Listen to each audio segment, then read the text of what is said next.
বন্ধুরা নমস্কার। বিষয় শ্রী শ্রী চণ্ডীর একটি চরম শিক্ষা। বন্ধুরা, আমরা বহু মানুষ শ্রী শ্রী চণ্ডী পাঠ করেছি, করছি, ভবিষ্যতেও করে যাব। কিন্তু ধর্মপুস্তক থেকে যদি আমাদের শিক্ষাই না মিলল, কী হবে সেসব করে? সেই চরম একটি শিক্ষার কথা আজকে উল্লেখ করতেই এই ভিডিওটি। বন্ধুরা, আমরা সবাই জানি যে ঘোর যুদ্ধ হয়েছিল অসুরদের সঙ্গে দেবশক্তির, মহামায়া চণ্ডীর সঙ্গে। সেই দুর্ধর্ষ অতি অহংকারে গর্বিত অসুরদের সঙ্গে যুদ্ধ হয়েছিল এবং সেই যুদ্ধের কি শোচনীয় পরাজয় হয়েছিল। আমরা দেখি শ্রী শ্রী চণ্ডীতে এই অসুররা, দুষ্ট শক্তির মানুষগুলি ভগবানের কাছে গিয়ে এমনভাবে তাদের শরণাগত হলো, আমাদের কৃপা করো, দয়া করো। আর ভগবান হলেন স্নেহের একেবারে চরম রূপ। তার কাছে তার সন্তানরা গিয়ে ওই রকম যদি কোনো বর প্রার্থনা করে, তিনি সেটি না দিয়ে পারেন না। কিন্তু অসুরদের মনে তো দুরভিসন্ধি। কি হলো শেষ পর্যন্ত? সেই বরে শক্তিশালী হয়ে উঠল, ক্ষমতাবান হয়ে উঠল। তারপর দেবতাদেরই সেই স্বর্গ থেকে বিতরণের জন্য সমস্ত রকমের মতলব আরম্ভ করে দিল। শেষ পর্যন্ত ঘোর যুদ্ধ হলো। যাই হোক, সেই যুদ্ধের প্রায় শেষ পর্বে 10ম অধ্যায়ে যখন আমরা আসি, তখন এইখানেই হলো সেই শিক্ষার গোপন গুহ্য কথাটি লুকিয়ে। নিশুম্ভ যখন পরাজিত হলো, তখন শুম্ভ তার ভাই ক্ষেপে উঠল। মনে মনে সেও আশঙ্কা তার মনের মধ্যে জাগলো, হয়তো আমার এরকম পরিণতি হবে। সে তখন দেখবেন, একটা কথা আছে, বিনাশকালে বুদ্ধিনাশ। যখন এই দৈত্য দানব অসুর অত্যাচার করতে থাকে না মানুষের উপরে, আমরা হালেই দেখতে পাচ্ছি, এরা তখন কিন্তু আর পরিণামের কথা চিন্তা করে না। মানুষের কাছ থেকে গিয়ে কান্নাকাটি করে তার কৃপা প্রার্থনা করবে, করে একবার ক্ষমতা পেল কি ব্যাস, তখন এই অসুরদের তখন দাঁত নখগুলো একেবারে ফুটে বেড়ায়। তাদের মুখের ভাষা, তাদের হিংস্রতা মানুষ তখন বুঝতে পারে। তো সেই সাবধানবাণী আমাদের দিয়েছেন। নিশুম্ভ তখন মারা গেলেন। এবার শুম্ভ তার ভাই, স্নেহের ভাইকে মরে যেতে দেখে তখন দেবী দুর্গাকে সে ইমোশনাল ব্ল্যাকমেল করবার চেষ্টা করল। কি বলছে? বল অবলেপ দুষ্টে ত্বং মা দুর্গে গর্ভম আবহ অন্যাসাং বলম আশ্রিত্য যুদ্ধসে অতিমানিনী। কি বলছেন? বলে, হে বলগর্বে উদ্ধতা দুর্গা, তুমি গর্ব করো না।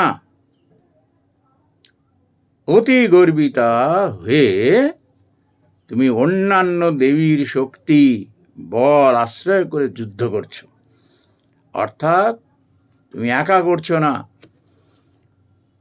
অন্যান্য দেব দেবতাদের শক্তি নিয়ে তুমি লড়ছো। এইখানেই হলো শিক্ষা আমাদের। বন্ধুরা, আমরা যদি শুভ শক্তির সঙ্গে মিলিত না হই, সে কি করে অশুভ শক্তির বিরুদ্ধে লড়বে?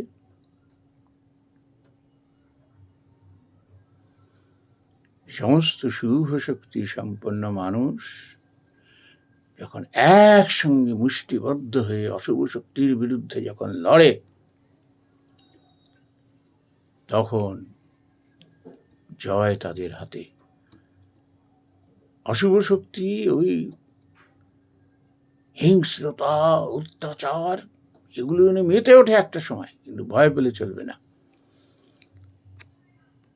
এই যে বলছেন না যে তুমি সব দেবতা, তুমি একা লড়ছো না, এই সমস্ত দেবতারা, দেব দেবতারা তোমার সঙ্গে হয়ে রয়েছে। এইখানেই একতার বীজ মন্ত্র, একতার বীজ মন্ত্র।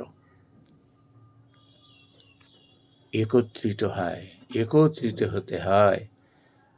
তারপরে উনি দেখিয়ে দিলেন যে দেখো, আমি একা, তুমি যেটা দেখছো, এই যে এতগুলো সমস্ত যে দেব দেবতা তুমি আলাদা আলাদা করে দেখছো, তাদের নিয়ে আমি লড়ছি, আসলটা দেখো। এদের তখন সব দেব দেবতারা এসে তার সঙ্গে মিলিত হলেন। অর্থাৎ কিনা, অশুভ শক্তির বিরুদ্ধে এই শুভ বুদ্ধি সম্পন্ন সমস্ত দেব দেবতারা এসে কিভাবে একত্রিত হয়ে তাকে শক্তি যোগালেন, একত্রিত হলেন। এটা থেকে আমাদের শিক্ষা নেওয়া উচিত, যখন এই অসুর দৈত্য দানব যখন সমাজের বুকে অত্যাচার করতে থাকে, কুকথা আর সমস্ত বিদ্বেষের হলাহল ছড়াতে থাকে ক্ষমতা করায়ত্ত করবার উদ্দেশ্যে, তখন আমাদের একত্রিত হতে হয়। এই মহামায়ার শিক্ষা অনুযায়ী তার পাশে গিয়ে দাঁড়াতে হয়। শুভ শক্তির কখনো কোনো জাতপাত হয় না। আমরা সেই এক শুভ শক্তির ক্ষুদ্র ক্ষুদ্র অংশ, আমরা সব একসঙ্গে হয়ে যাই। এই একসঙ্গে না হতে পারলে কখনো অশুভ শক্তির বিরুদ্ধে, অশুভ বুদ্ধির বিরুদ্ধে লড়া যায় না। যদি আমরা বাঁচতে চাই, সমাজে যদি শান্তিতে যদি জীবন বিতাতে চাই, সমাজে যদি শান্তির বাতাবরণ তৈরি করতে চাই, ভাইচারা রাখতে চাই, জাতি ধর্ম নির্বিশেষে যদি আমরা পরস্পর মিলিত হয়ে শান্তিতে বসবাস করতে চাই, তাহলে যে কোনো মূল্যে অশুভ শক্তির বিরুদ্ধে আমাদের একত্রিত হতে হবে। নইলে আমাদের শোচনীয় অবস্থা কেউ রোধ করতে পারবে না। অশুভ শক্তির সেই দাঁত নখ আমাদের চিরে ছিন্ন বিচ্ছিন্ন করে খাবে। এই জন্য শুভ বুদ্ধির মানুষরা একত্রিত হতে হয় অশুভ বুদ্ধির এই দৈত্য দানব ক্ষমতা লোলুপ মানুষগুলোকে নাশ করবার জন্য, মানুষের পরিত্রাণের জন্য একত্রিত হয়। একতা, বলি না, দ্য ইউনিটি ইজ স্ট্রেংথ। যতই আমাদের বুদ্ধি বিবেচনা থাক না কেন, শিক্ষা দীক্ষা থাক না কেন, যদি আমরা একত্রিত না হতে পারি, সব শক্তি নষ্ট করে দেবে এরা। এই জন্য কি হয়, একজন দুজন দুষ্ট মানুষ দেখেন না, হাজার হাজার মানুষকে কিভাবে ভীত সন্ত্রস্ত করে রাখে। এই সাহসটা পায় যেহেতু আমরা একত্রিত হতে পারি না। যে কোনো মূল্যে এই অশুভ শক্তির বিরুদ্ধে আমাদের একত্রিত হতে হবে এবং লড়তে হবে। নইলে এদের করাল গ্রাস থেকে, এদের অত্যাচারের হাত থেকে আমাদের কেউ রক্ষা করতে পারবে না। শ্রী শ্রী দেবী চণ্ডী, অর্থাৎ কিনা এই শ্রী শ্রী চণ্ডী থেকে এটি আমাদের অন্যতম এক চরম শিক্ষা। নমস্কার বন্ধুরা।